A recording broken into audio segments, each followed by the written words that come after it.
감사합니다. 우리 한 번만 인사하겠습니다. 메리 크리스마스. 네, 예수님께서 저와 여러분을 위해서 이 땅에 오신 줄 믿습니다. 예수님께서 이 땅에 오셨는데 왜 오셨냐?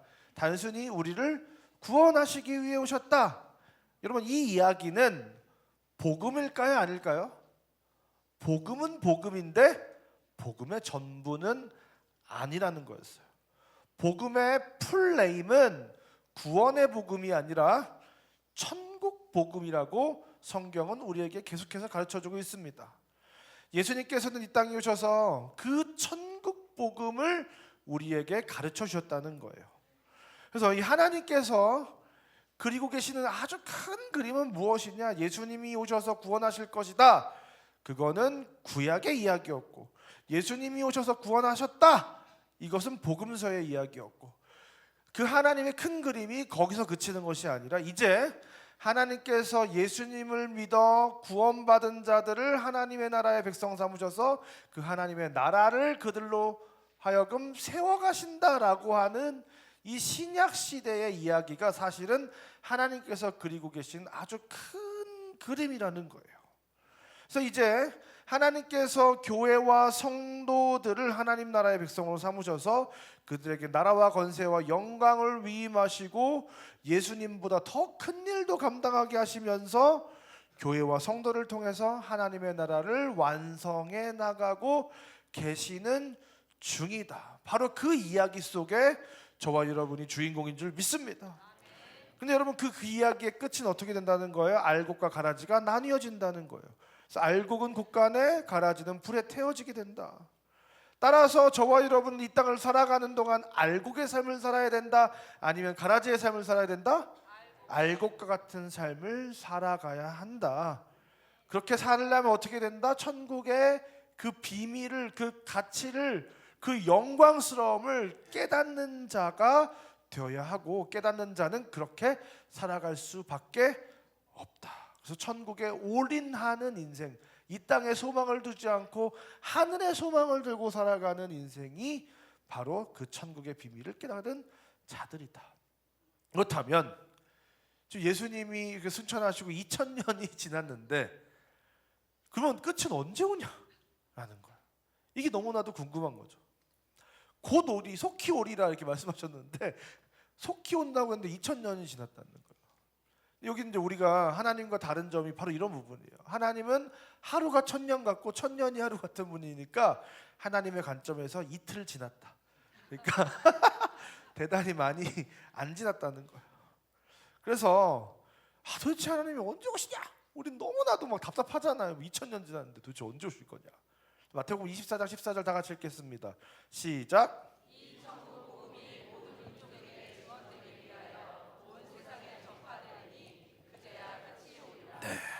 아멘.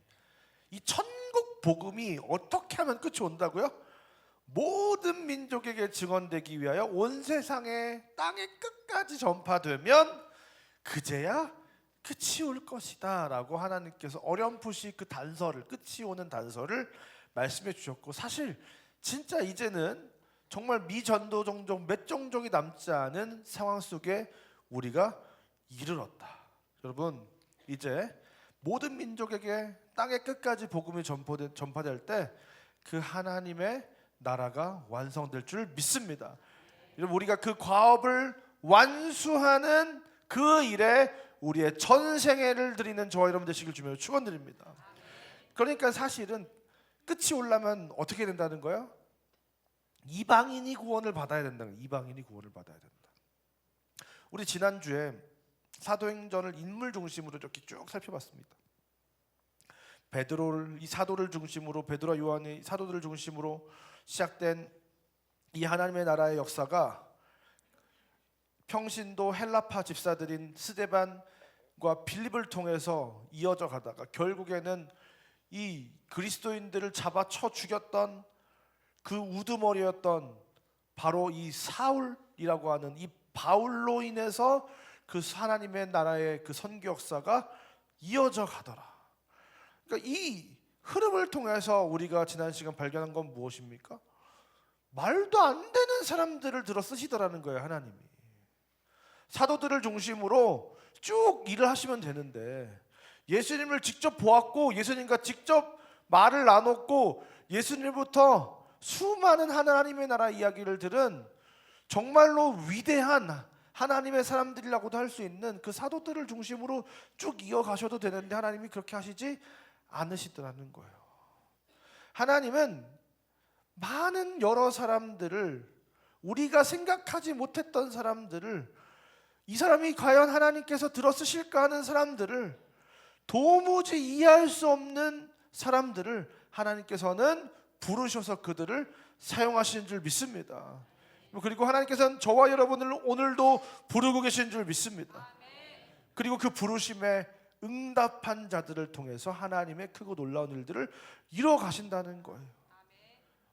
그 하나님이 부르신 자들이 특별한 사람들이었습니까? 대단한 사람들이었습니까?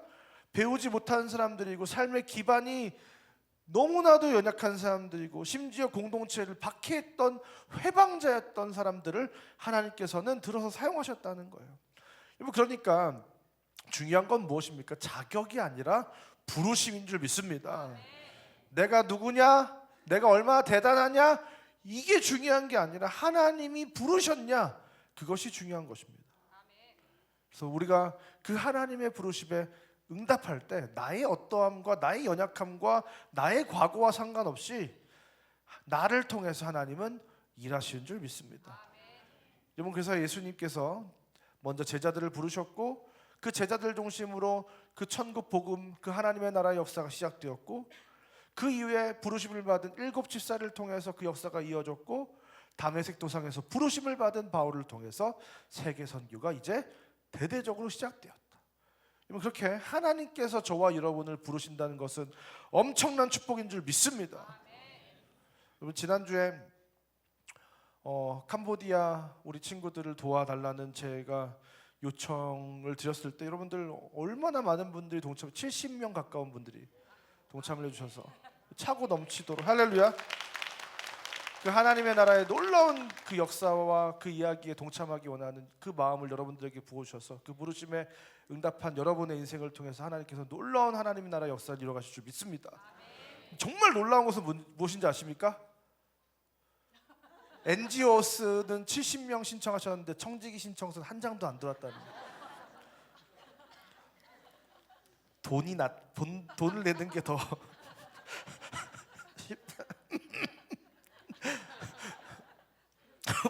진짜 지금 청소년께 막 어저께 막 설교 쓰는데 남인경 전사님이 연락을 몇 번 계속 와가지고 막 목사님 어떻게 안 될까요? 다른 부서에서 이렇게 옮겨다 심어주시면 안 될까요? 막. 그리고 진짜 이제 없으면 방법이 없어요. 진짜 성인 순장, 뭐 다른 타 부서 교사 옮겨다 심는 수밖에 없거든요. 그러니까 여러분, 아무튼 많이 여러분들 마음속에 감동이 있으신 분들, 왕년에 다 청소년부 교사 한번 해보셨잖아요. 다 아니에요? 옛날에 다 해보셨을 것 같은데. 그러니까 여러분들 누구나 하나님께서 부르시면 그 사람이 하나님 나라의 주인공이 될 수 있는 줄 믿습니다. 여러분들 또 정직이 신청서 많이 신청해서 NGO스만 신청하지 마시고 정직이 신청서도 많이 신청해 주시면 너무 감사하겠습니다. 여러분, 왜 하나님께서는 사도들을 중심으로 일하실 수도 있었을 텐데 그게 더 효율적일 수도 있었을 것이고 더 큰 역사가 나타날 수도 있을 것이고, 근데 하나님께서 왜 사도 중심의 사역을 지속하지 않으시고 새로운 인물들을 들어 사용하셨는가? 지난주에 우리는 사도행전을 그렇게 인물 중심으로 나누어서 구조를 파악해 보았습니다. 그래서 오늘은 이제 대상과 장소를 중심으로 이 사도행전을 살펴볼 필요가 있다는 거예요. 여러분, 사도행전의 시작은 예루살렘이었고 예루살렘에 지어진 예루살렘 교회를 중심으로 많은 유대인들이 개종하기 시작했습니다. 근데 문제는 뭐예요? 하나님의 나라의 이야기가 끝이 되려면 유대인들이 개종돼서 돼야 안 돼요?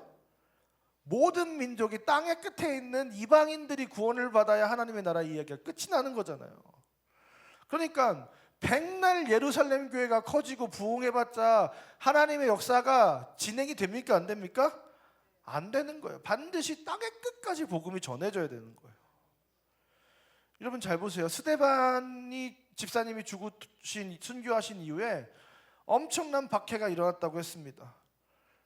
여러분 그렇게 수많은 사람들이 박해를 당하자 어떤 일이 발생했습니까? 모든 사람들이 예루살렘에 더 이상 머물 수 없어서 흩어지기 시작했다는 거예요. 사도행전 8장 4절과 5절 읽겠습니다. 시작.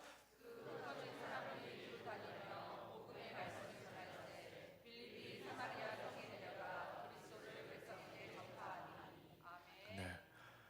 여러분 그렇게 예루살렘 교회가 산산조각이 나고 완전히 뿔뿔이 흩어져서 교회가 망한 것처럼 보였지만 그게 망한 게 아니었다는 거예요. 흩어진 사람들이 이제 두루 다니면서 온 유대와 사마리아에 이르기까지 지금 복음을 전하기 시작했다는 거예요. 특별히 이제 빌립 집사님의 이야기가 등장을 하는데요. 이 빌립 집사님이 사마리아 성에 내려가 복음을 전했다는 거예요.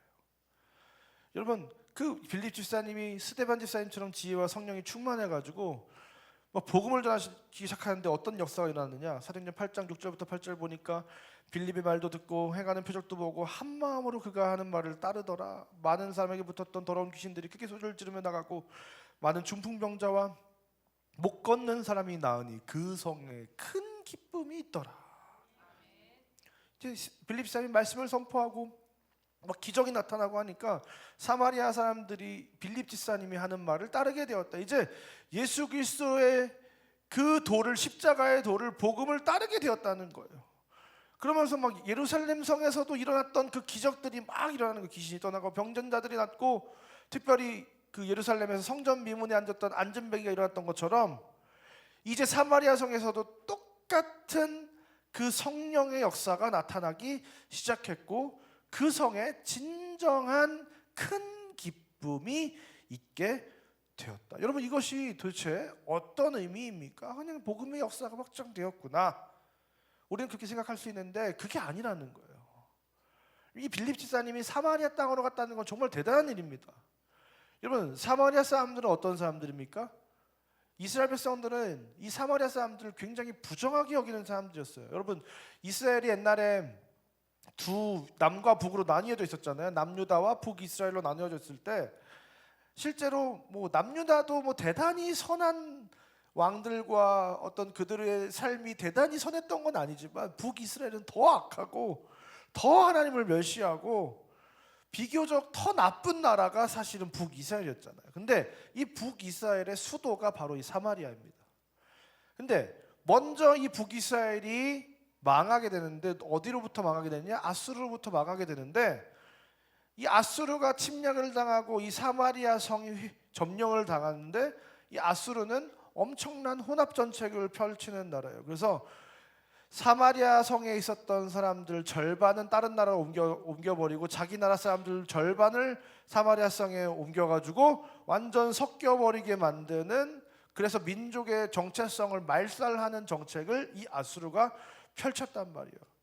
여러분 그래서 이제 바벨론과 쿠다에서 이주시킨 사람들과 이 사마리아 땅에 머물던 유대인들이 완전히 섞여서 혼혈 민족이 되어버렸고, 자연스럽게 우상 숭배가 다 흘러들어와서 우상 숭배가 가득하고, 하나님을 예배하던 전에서 제우스의 그 신들을 섬기고, 그래서 이스라엘 백성의 이 정체성이 완전히 사라져버린 곳. 그래서 이 남유다 사람들은 이 사마리아 사람들을 아주 부정하게 생각하고 상종을 안 했단 말이에요. 여러분 예루살렘에서 갈릴리로 가려면 반드시 사마리아를 지나가야 되고 이게 가장 빠른 길인데, 절대로 남유다 사람들은 사마리아를 지나쳐가는 게 아니라 삥 돌아서 시간이 2배 이상 더 걸리는데도 사마리아를 지나가지도 않을 정도로 이 사마리아 자체를, 사마리아인들을 부정하게 생각하고 그들과 절대 상종도 하지 않았다. 그래서 유대인들은 사마리아 사람들을 개라고 불렀다고 합니다. 개라고 부르면서 경멸을 했다는 거예요. 그래서 예수님께서 실제로 사마리아를 통과해서 지나가신 사건이 성경에 등장을 하는데, 거기서 이 사마리아 여인을 만나게 되는 이야기들이 등장을 하는데, 그 여인을 구원하시는 이야기가 등장을 하는데, 그 이야기는 굉장히 예언적이고 상징적이고 특별한 메시지를 우리에게 던지는 것입니다. 예수님께서는 사마리아인들이 부정하다고 생각하는 그 유대의 흐름 속에서 기어이 사마리아 땅을 지나가셨고, 사마리아 땅에 머무셨고, 사마리아의 여인을 만나셨고, 그 여인을 구원하셨다. 그러니까 이제 사마리아 여인이 이렇게 얘기하는 거예요. 당신은 유대인으로서 어찌하여 사마리아 여인인 나에게 물을 달라 하나이까? 사마리아 사람들이 생각해도 이해가 안 되는 거예요. 이는 유대인이 사마리아인과 상종하지 아니함이로라. 이게 요한복음 4장에 등장하는 이야기거든요. 여러분, 그래서 예수님께서는 또 어떤 이야기를 하시는 거예요? 선한 사마리아인의 이 비유를 말씀하세요.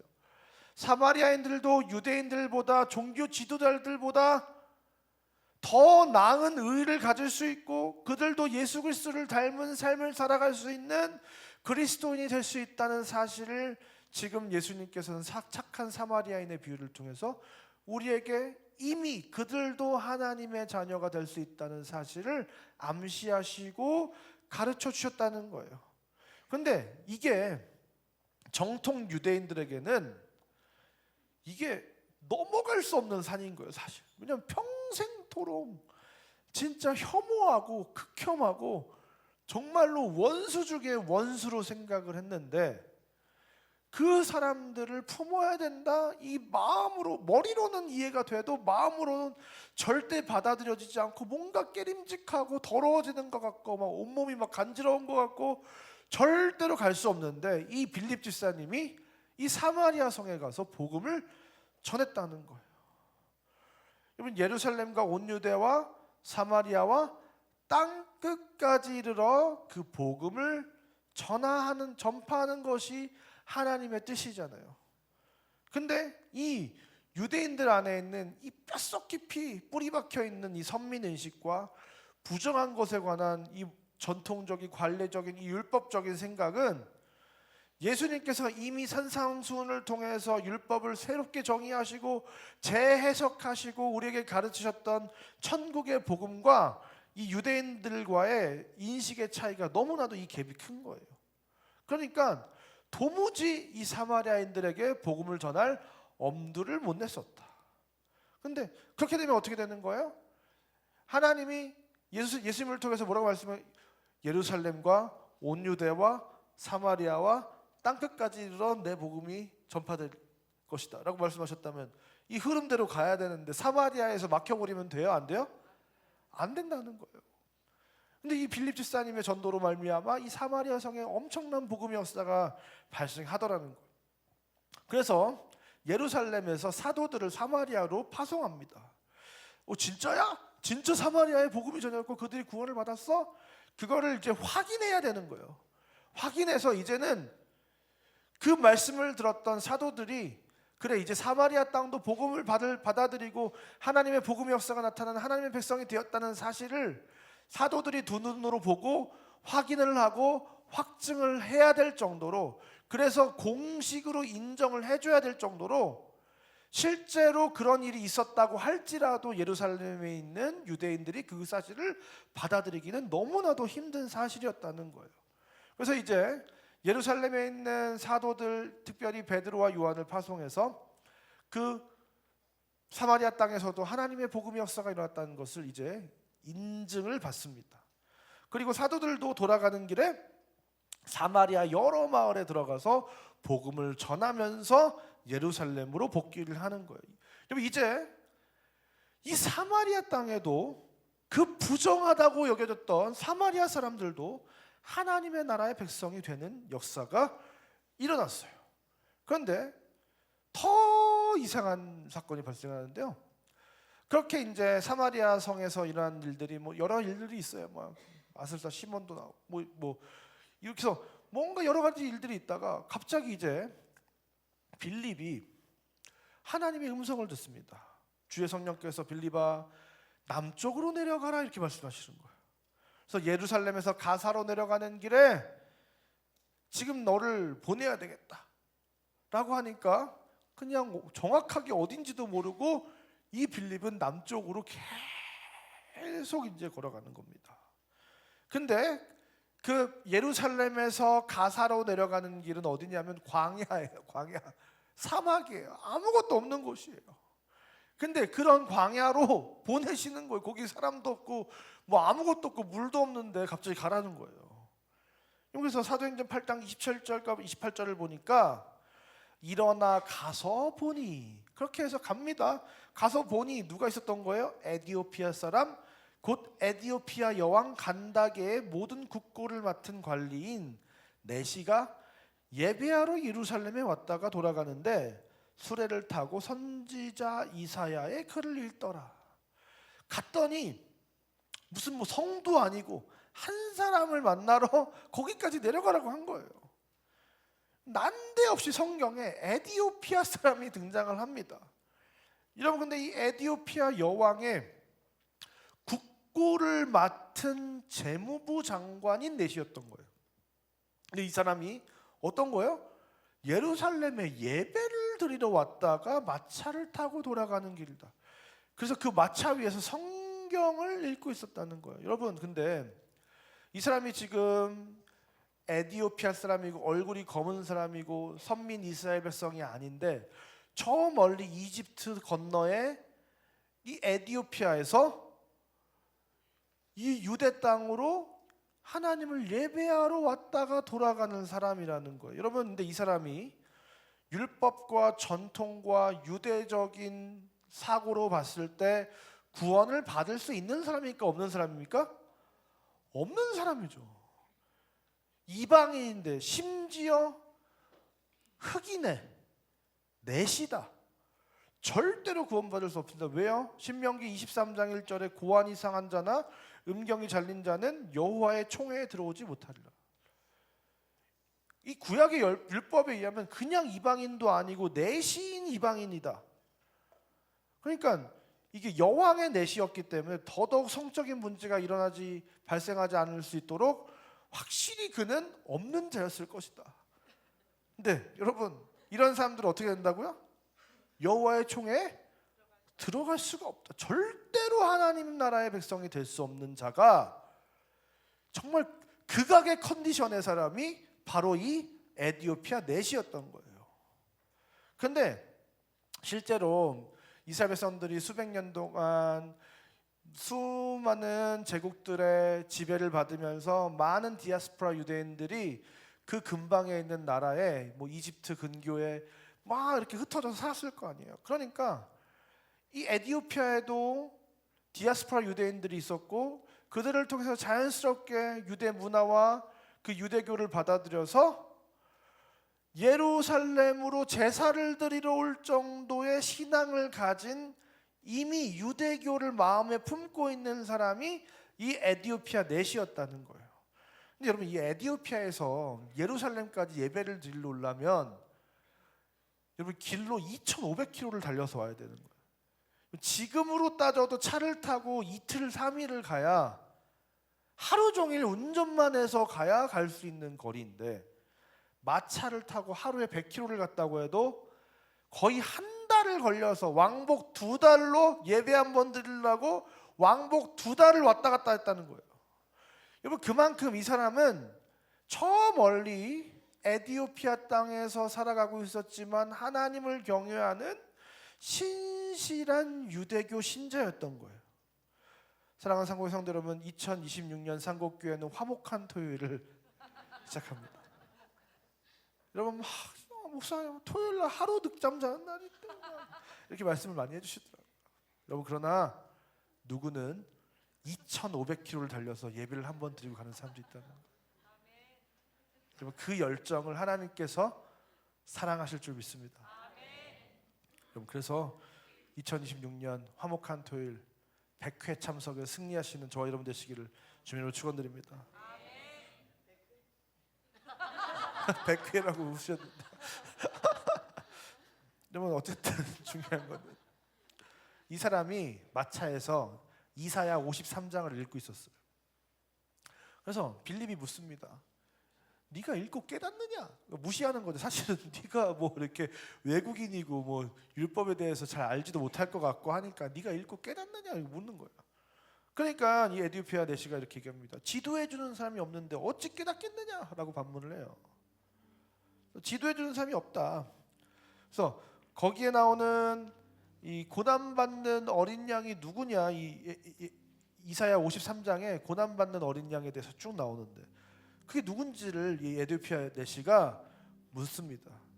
그때 이 빌립이 어린 양 예수 그리스도가 바로 예수님이다라는 예수 그리스도의 복음을 전하고 그 순간 에디오피아 내시가 유대교에서 기독교를 개종을 하고 그 자리에서 그 광야에서 어디 샘이 있어가지고 세례를 받게 됩니다. 여러분 이 내시가 구원받지 못할 사람입니까? 아니라는 거예요. 여러분 이 에디오피아 내시가 이사야 53장에서 3장만 더 읽으면 이사야 56장이 등장하는데 거기에 여호와와 연합한 자라는 엄청난 키워드가 등장합니다. 이사야 56장 3절에서 5절 여호와께 연합한 이방인은 말하기를 여호와께서 나를 그의 백성 중에 반드시 갈라내시리라 하지 말며 고자도 말하기를 나는 마른 나무라 하지 말라. 여호와께서 이와 같이 말씀하시기를 나의 안식일을 지키며 내가 기뻐하는 일을 선택하며 나의 언약을 굳게 잡는 고자들에게는 내가 내 집에서 내 성 안에서 아들과 아들이나 딸보다 나은 기념물과 이름을 그들에게 주며 영원한 이름을 주어 끊어지지 아니하게 할 것이며. 여러분 이 에디오피아 내시가 이 이사야서를 쭉 읽어 내려가고 있는데 여러분 하나님께서는 도대체 이해할 수 없는 우리도 모르겠잖아요. 솔직히 이사야 읽으면 뭔 소리야 하잖아요. 이해할 수 없는 이사야를 쭉 읽는데 다 예수 그리스도에 관한 예언의 장면을 읽고 있는 그 순간에 급히 빌립을 보내셔서 그 인생을 만나주시고 여호와께 연합한 자는 이방일지라도 구원받는 자들이 될 것이고 고자라고 할지라도 마른 나무가 아니라 이제 여호와의 총에 들어갈 수 있는 자가 되고 원래 내 딸 내 아들 선민 이스라엘보다 더 나은 선물을 줄 것이고 그들에게 새로운 이름을 주어서 끊어지지 않게 할 것이다. 하나님은 이 부정한 이방인들 그 누구라도 구원하실 계획을 아주 오래전부터 가지고 계셨고 사도행전은 그 하나님의 계획이 차근차근 실행되는 것을 볼 수 있어요. 실제로 이사야 8장에 보면 구스 사람이 하나님을 예배하러 예루살렘으로 오게 될 것이라는 예언이 등장을 하는데 사실 그 예언은 누구를 향하고 있는 거예요? 바로 이 에디오피아 내시 한 사람을 향하고 있었다는 사실입니다. 오늘 이 본문의 이야기를 통해서 우리는 무엇을 발견할 수 있습니까? 여러분 우리는 구원받을 만한 사람이었냐는 거예요.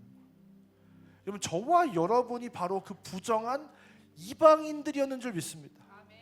우리는 유대인들처럼 선택받은 민족이 아니었다는 거예요. 여러분 우리는 뭐 에디오피아 내시가 막 구원을 받았대. 와.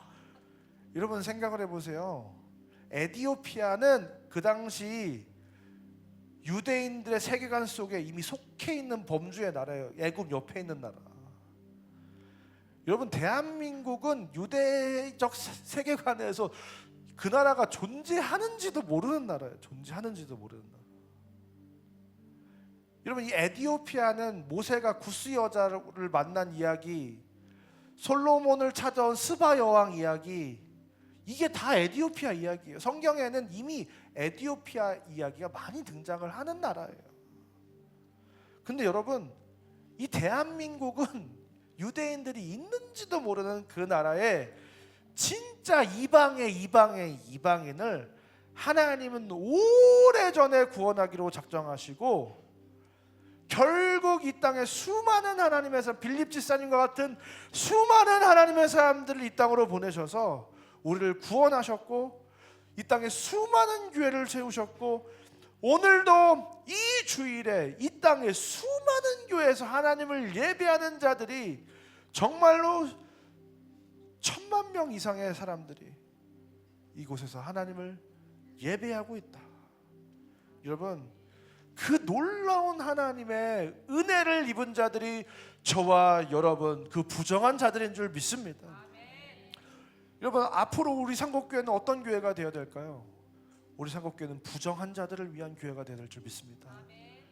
좋은 옷을 입고 온건하고 나이스하고 우리끼리 행복한 너희들은 오지 마. 조금 이상한 사람은 우리 교회 회원이 될 수 없어. 그런 교회가 아니라 이 세상에서 가장 부정한 자들이 이곳에 와서 예수 그리스도를 만나게 되는 그런 교회가 우리 상곡교회가 되어야 될 줄 믿습니다. 여러분, 그렇기 때문에 우리는 어떻게 해야 됩니까? 빌립 집사님과 같이 부정한 자들에게 나아가야 될 줄 믿습니다.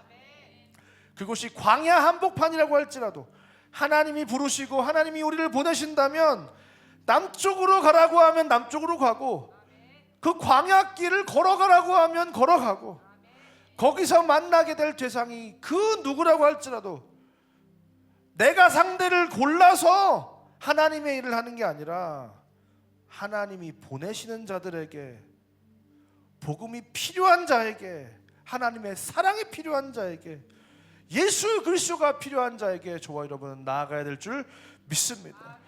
그것이 저와 여러분, 우리를 여기 거의 다 집사님들이시잖아요. 빌립 집사님처럼 집사로 부르신 저와 여러분, 내 인생이 되어야 될 줄 믿습니다. 여러분, 먼저는 우리 상곡교회 다음 세대에게 이 복음을 들고 나아갈 한 사람의 빌립이 필요하다고 합니다. 특별히 우리 청소년부 다들 기피하시잖아요. 절대 청소년부는 안 된다. 그럼 빌립 집사님이 절대 남쪽은 안 됩니다. 거기는 광야입니다. 안 가겠습니다. 말이 돼요, 안 돼요? 안 된다는 거예요. 주님이 부르시는 곳으로 가는 것이 저와 여러분의 인생인 줄 믿습니다. 그런데 그 상대는 누구예요? 에티오피아 넷이 저리 가라 하는, 김정일도 무서워서 침공하지 못한다는 그 청소년 아이들이 기다리고 있는 그곳. 여러분, 에티오피아 넷이도 없는 게 있지만 얘네는 뇌가 없어요. 정말 뭐하는 사람인가? 살아있는 존재인가? 좀비인가? 생명이 없는 자들처럼 보이는 그 아이들. 여러분, 아무도 가고 싶어하지 않고 아무도 원하지 않는 대상, 그들인지 모르겠지만 여러분, 우리는 우리가 골라서 선택해서 일하는 자들이 아니라 하나님이 보내시는 곳을 가는 자들인 줄 믿습니다. 거기에 한 사람이 필요하다고 하면 하나님, 제가 가겠습니다. 하나님, 제가 그 자리에 있겠습니다. 그 한 사람의 빌립이 그곳으로 향할 때, 여러분, 이 나라의 운명을 바꿀 에티오피아 내시를 구원해낼 수 있었던 것처럼 오늘 부르심에 응답한 한 사람을 통해 한 사람의 인생이 변하고, 더 나아가 한 나라가 바뀌어지는 놀라운 은혜의 역사가 일어나게 될 줄 믿습니다. 여러분, 그래서 에티오피아는요, 어떤 나라입니까? 주후 330년에 로마가 국교로 된 380년보다 50년 먼저 세계에서 가장 먼저 기독교를 국교로 선언한 나라가 에티오피아입니다. 그게 누구로부터 시작되었을까요?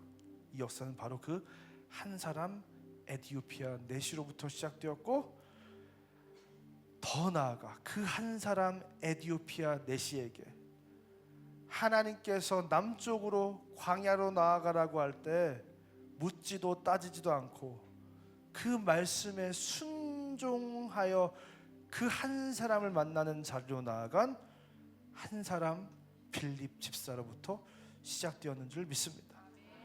여러분, 우리가 한 영혼을 품을 때, 그 척박한 땅으로 나아갈 때, 거기서 우리는 전혀 예상치 못한 이상한 사람들을 마주하게 될 때 하나님은 저와 여러분을 통해서 한 사람을 바꾸시고 한 민족을, 나라를 바꾸시는 놀라운 역사가 시작될 줄 믿습니다. 여러분, 한 달에 이 35,000원으로 여러분이 섬기기로 작정하신 이 열방의 한 영혼이 그 나라의 에티오피아 내시가 될 줄 믿습니다. 그들이 그 나라를 바꿀 줄 믿습니다. 그 캄보디아 땅을 복음으로 물들이게 할 줄 믿습니다. 예전에 우리 교회 부흥회 강사로 오셨던 김관성 목사님 있잖아요. 김관성 목사님이 청소년 시절에 엄청 사고치고 다니고 막 하니까 형님은 더 사고치고 다니는 동네 건달이셨는데 동생을 보고 정신 차리게 해야 되겠다고 생각하고 헌금을 지어주면서 교회를 보냈다는 거예요. 그래서 김관성 목사님 말에 의하면 나는 세계 최초로 비기독교인이 구원을 복음을 전해서 목사가 된 1호 사람일 거다 뭐 이렇게 말씀하시는데, 교회를 갔는데 처음에는 교회 사람들이 막 너무 반겨주더래요. 잘 왔어 관성아. 근데 가만히 보니까 어느 순간 사람들이 나를 대하는 눈빛이 달라지더라는 거예요. 뭐 가정 환경도 안 좋고 뭐 품행도 안 좋고 막 사고 뭉치고 막 이러니까 자기를 굉장히 경계하다가 어느 순간에는 이렇게 느껴졌다는 거야. 얘가 교회 안 나왔으면 좋겠다, 이런 눈빛으로 자기를 쳐다보더라는 거야. 근데 해가 바뀌고 새롭게 담임 선생님이 누구셨냐면 이정혜 선생님이었대요. 근데 그 선생님이 이 김관성 목사님한테 보자마자 하시는 말씀이, 관성아, 내가 사람을 볼 줄 아는데 너의 눈빛이 다른 사람들과 다르고 너는 정말 크게 될 아이인 것 같다, 이렇게 말씀하시더래요. 그래서 막 계속 칭찬과 사랑의 말을 부어주는데 막 처음에는 의심이 들더라. 나한테 이렇게 말해가지고 계속 교회 나오게 하려고 이렇게 얘기하는구나 라고 생각을 했는데, 어느 순간 계속해서 그 진심을 다해 말하니까 그 진심이 어느 순간 느껴지는 순간이 있더라는 거예요. 막 선생님이 막 자기 뭐 교회 어떤 여자애 좋아하는데 어떻게 할까 그러니까 막 연애 편지 써오라고 그래가지고 다 고쳐주시고. 근데 어느 날 교회에서 김관성 목사님이 청소년 때 저 목사가 될 겁니다 막 이렇게 선언을 했대요. 그러니까 막 사람들이 막 초신자에 부모도 안 믿고 목사가 되는 게 뭔지도 모르는데 괜히 또 막 저러나 보다 하면서 사람들이 막 수군대고 막 비웃었다는 거예요. 근데 그 선생님은 그걸 너무 기뻐하고 좋아해 주셨대요. 그렇게 김관성 목사님이 신학교에 입학하는 전날에 선생님이 만나가지고 장학금을 손에 쥐어주시면서 이렇게 말씀하셨대요. 관성아, 선생님의 인생에 전성기가 언제 시작됐는지 알아? 그걸 내가 어떻게 알아요? 뭐 시집 갔을 때요, 뭐 아이 둘 낳으셨을 때요, 뭐 이랬대. 아니, 내 인생의 전성기는 내가 관성이 너의 선생님이 돼서 너를 가르쳤던 2-3년의 시간이 나에게 가장 큰 은혜의 시간이었고 선생님 인생의 전성기였어. 사랑하는 상국의 성도 여러분, 한 인생을 만나고 그 한 인생을 하나님의 사람으로 세워가는 일은 어쩌면 우리 인생에서 가장 소중한, 내 인생에서 가장 빛나는 전성기를 꽃피우는 일인 줄 믿습니다. 오늘 이 시간 그 하나님과 하나님의 부르심과 보내심에 응답하셔서 한 영혼을 살리고 온 열방을 살리는 이 땅에 빌립 집사로 살아가는 우리 인생의 진정한 전성기를 맞이하는 저와 여러분의 인생 되시기를 주님으로 축원드립니다. 시간 다 같이 자리에 일어나셔서 함께 찬양하기 원합니다.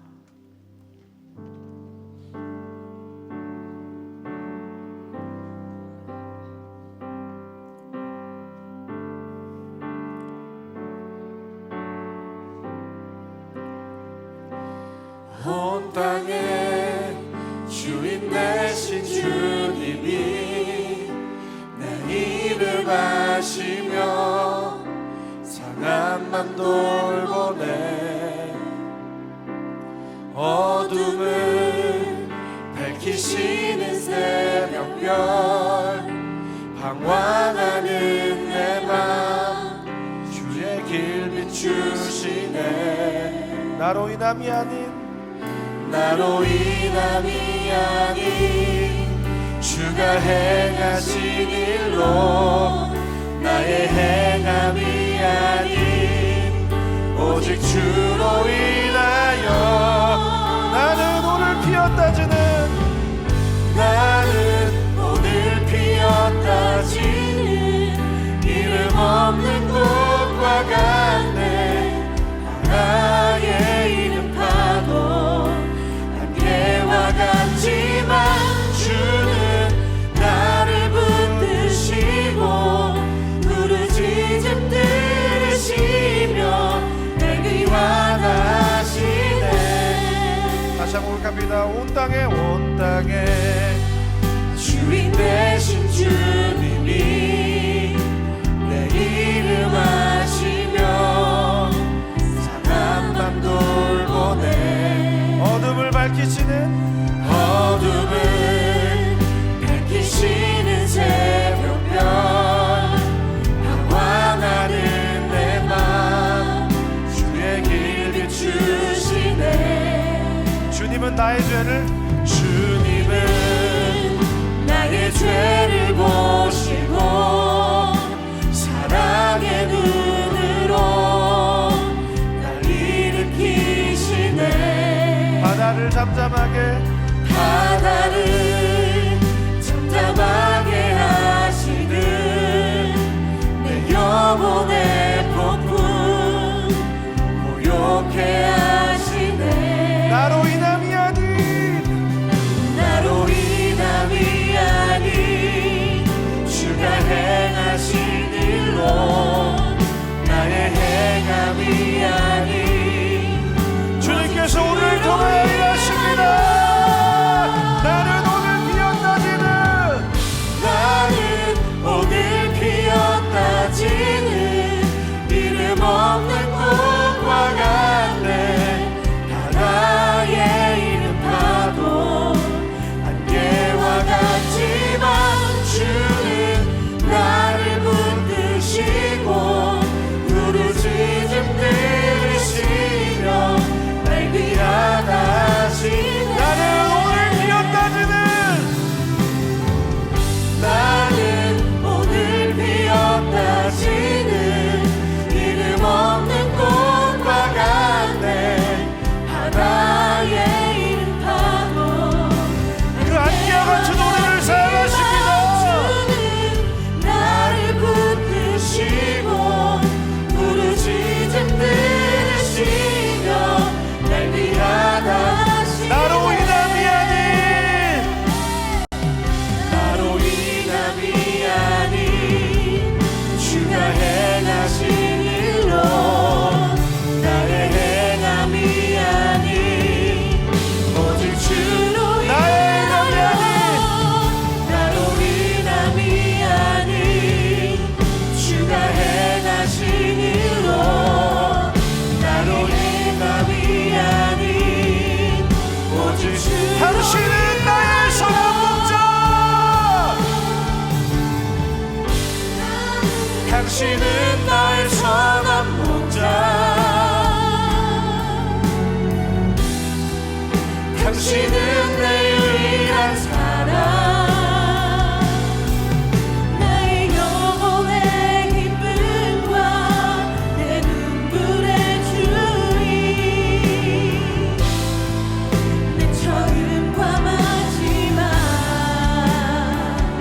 당신은 나의 빛과 구원. 당신은 나의 유일한 보물. 나의 옥합을 깨뜨려 예수 사랑합니다. 다시 한번 고백합시다. 당신은 나의 선한 목자. 당신은 나의 선한 목자. 당신은 내 유일한 사랑. 나의 영혼의 기쁨과 내 눈물의 주인. 내 처음과 마지막. 당신은 나의 빛과 구원. 당신은 나의 빛과 구원. 당신은 내 유일한 보물. 나의 옥합을 깨뜨려 예수 사랑합니다. 천국을 주신 사랑. 여러분, 저와 여러분 이름 없는 꽃처럼 순간 사라지는 안개처럼 아무것도 아닌 존재들이지만 부정한 자들이지만 하나님께서는 우리를 부르시고 선택하신 줄 믿습니다. 그 하나님께서 오늘 이 시간 우리가 그 한 사람의 빌림이 되길 원하시는 줄 믿습니다. 그 광야 가운데로 그 남쪽으로 내가 내가 원하지 않는 곳으로, 내가 선택하지 않은 곳으로 하나님께서 저와 여러분의 인생을 움직이시고 부르시고 계신 줄 믿습니다. 그 한 사람의 에디오피 아내시에게 저와 여러분의 인생을 초청하고 계신 줄 믿습니다. 주님, 우리가 우리의 모든 것 대신 예수님께 우리의 옥합을 깨뜨리기 원합니다. 내 인생을 누리기 원합니다. 내 시간을 누리기 원합니다. 내가 그곳으로 달려가겠다고, 나를 사용해달라고 시간같이 주님을 부르고 간절히 나아가겠습니다. 주여, 주여, 오 하나님 감사합니다. 우리를 너무나도 사랑하셔서 우리 이곳으로 불러주시고, 하나님, 우리가 하나님의 구원받는 하나님의 자녀가 되게 하시고 하나님의 나라의 백성이 되게 하시고 그 부정한 이방인들을, 사경 얻는 자들을, 한 사람들을 부르셔서 우리를 구원하신 하나님, 지금 이 땅에 하나님 우리 상공교회 잃어버린 영혼들에게 한 사람을 보내실 때에 내가 원치 않는 곳이라 할지라도, 내가 계획하지 않은 곳이라 할지라도, 내가 꿈꾸지 않았던 곳이라 할지라도, 원치 않은 인물이라고 할지라도, 그들이 어떤 부정한 자들이라고 할지라도 하나님, 내가 그곳으로 달려가기 원합니다. 주님, 우리를 사용하여 주시옵소서. 주님, 우리를 사용하여 주시옵소서. 당신은 나의 선한 목자, 당신은 나의 선한 목자, 당신은 내 유일한 사랑, 나의 영혼의 기쁨과 내 눈물의 주님, 내 처음과 마지막. 당신은 나의 빛과 구원, 당신은 나의 빛과 구원, 당신은 내 유일한 보물, 나의 옥합을 깨뜨려 예수 사랑합니다. 천국을 주신 사랑. 우리 옥합을 주님께 깨트리는 저와 여러분의 인생 되시길 주님을 축원드립니다. 자리에 앉으시면서 앞서 잘 계신 분들에게 이렇게 고백하겠습니다. 당신이 빌립입니다. 당신이 청소년부 교사입니다. 감사드립니까? 오늘 이 시간 주신 은혜 감사해서 하나님께 예물을 봉헌하는 시간 갖도록 하겠습니다.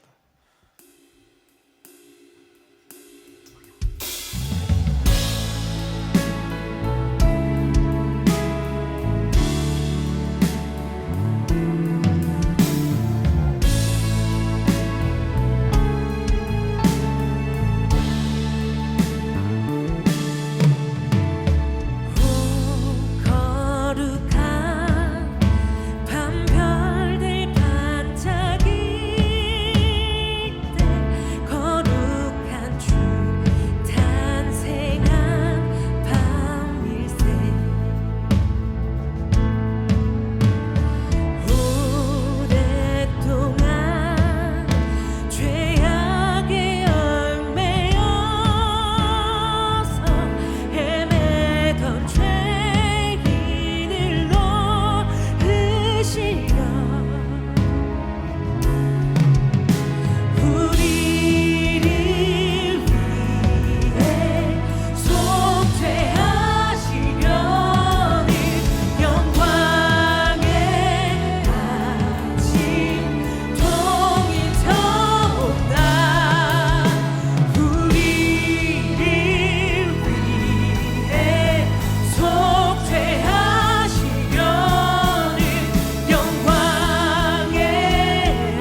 찾아오신 그 예수님의 사랑을 기억하시면서 우리도 그 어두운 곳으로 찾아가 작은 예수님처럼 빛이 되는 저와 여러분의 인생 되시길 주님으로 축원드립니다.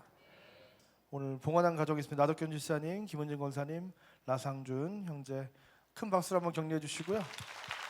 우리 나상준 형제가 정말 대단한 존재입니다. 캄보디아에 갔더니 정말 캄보디아가 아니고 미얀마를 갔더니 미얀마의 그 학생들이 줄을 섰어요. 한국에서 아이돌이 왔다 이러면서. 정말 앞으로 아름다운 여성을 만나서 잘 결혼하시길 주님으로 축원드립니다. 기도하겠습니다. 사랑하는 참 감사합니다. 우리 너무나도 사랑하셔서 이 어둠 가운데 있는 자들에게 빛으로 찾아오셔서 우리 인생을 빛으로 밝히시고 그 부정한 자, 이방 중에 이방, 이 대한민국 땅에 예수 그리스도의 그 사랑의 은혜의 천국의 복음을 전파하셔서 우리로 하나님의 백성 삼으시고 그 나라의 일원이 되게 하신 하나님 너무나 감사드립니다. 하나님 우리가 받은 은혜가 너무나도 큰데 하나님 우리 인생은 너무나도 그 작은 섬김과 내가 깨트려야 할 옥합을 깨트리지 못하고 움켜쥐고 있었던 우리 연약함들을 하나님 우리가 보게 하시니 참 감사합니다. 하나님은 누구나 사용하시고 핑계치 못하도록 하나님의 역사 가운데 정말로 사용될 수 없는 사람들을 사용하셨고 하나님 그 한 사람이 하나님의 그 부르심을 따라 그 남쪽으로 광야로 나아갔을 때 또 구원받지 못할 만한 그 에디오피아 내시를 만나게 하시고 그 내시를 구원하셔서 에디오피아가 기독교 국교가 되게 하시는 그 하나님의 놀라운 복음의 역사를 이루어 가셨던 것처럼 하나님 오늘 하나님께서 우리를 부르실 때에 하나님 우리의 옥합을 깨뜨리는 우리 인생 되게 하여 주시옵소서. 하나님 오늘 이 시간에 우리가 그 빌립이 되어 그 남쪽으로 광야로 주님이 부르시는 곳으로 내가 선택하지 않은 곳으로 하나님이 인도하시는 곳으로 달려가는 우리 인생들 다 될 수 있도록 주님께서 은혜 위에 은혜를 부어 주시옵소서. 오늘 우리의 그 결단을 받으시고 우리의 삶을 받으셔서 하나님 나를 통해서 그 한 영혼이 변하고 그 나라가 변하고 온 열방의 그 땅의 끝까지 복음이 전파되어 끝이 오는 것을 보는 그 하나님의 나라를 결국 완성하는 그 일에 오늘 이 시간 내가 팔을 벗고 앞장서서 그 일을 완수하는 우리 인생들 다 될 수 있도록 주님께서 은혜를 부어 주시옵소서. 하나님 그 나라와 그 일을 구하는 자에게 모든 것을 더해 주신 하나님의 은혜로 함께 하셔서 세상이 예수 그리스도를 믿는 것이 얼마나 귀하고 복되고 소망이 있는지를 우리 인생을 통해서 발견하는 복된 인생 될 수 있도록 주님께서 은혜를 더욱 부어 주시옵소서. 귀한 예물을 드립니다. 이 예물을 받으시고 물질보다 하나님을 더 사랑하여 이 물질보다 하나님을 더 신뢰하여 이 예물을 드리오니 이 예물을 우리의 믿음과 우리의 마음과 함께 받으시고 이 예물이 하나님 나라의 그 귀한 천국 복음이 땅끝까지 전파되는데 귀하게 쓰임받는 예물 될 수 있도록 주님께서 인도하여 주시옵소서. 하나님 오늘 이 시간 특별히 봉헌한 귀한 가정이 있습니다. 이 가정을 기억하시고 이 가정이 그 마지막 때에 빌립 집사와 같이 하나님께서 붙드셔서 귀 쓰임 당하는 귀한 가정 되게 하시고 원치 않는 곳으로 가고 광야로 나아가고 그 한 영혼을 만나 한 영혼을 예수께로 인도하여 하늘의 별과 같이 빛나는 놀라운 인생들 되게 하여 주시옵소서. 자녀의 인생을 기억하셔서 앞으로 살아가는 모든 날 동안 주님께서 부어주시는 그 은혜와 형통으로 말미암아 그 축복의 통로가 되어 많은 사람들을 옳은 대로 돌아오게 하늘의 별과 같이 빛나는 귀한 하나님의 나라의 스타가 되게 하여 주시옵소서. 이제는 우리 구주 예수 그리스도의 은혜와 하나님의 사랑과 성령 하나님의 감화 감동 교통 우리와 함께 일하시는 역사가 오늘 이 시간 그 하나님의 부르심에 응답하여 내가 기대하지 않았고 내가 소원하지 않았고 내가 계획하지 않았던 그 광야로 그 남쪽으로 나아가 한 사람 에디오피아 내시를 만나 그 인생을 변화시키는 그 일에 내 옥합을 깨트리기로 결단하고 돌아가는 이 자리에 모인 모든 주의 자녀들 머리 위에 이제부터 영원까지 함께 있을지어다.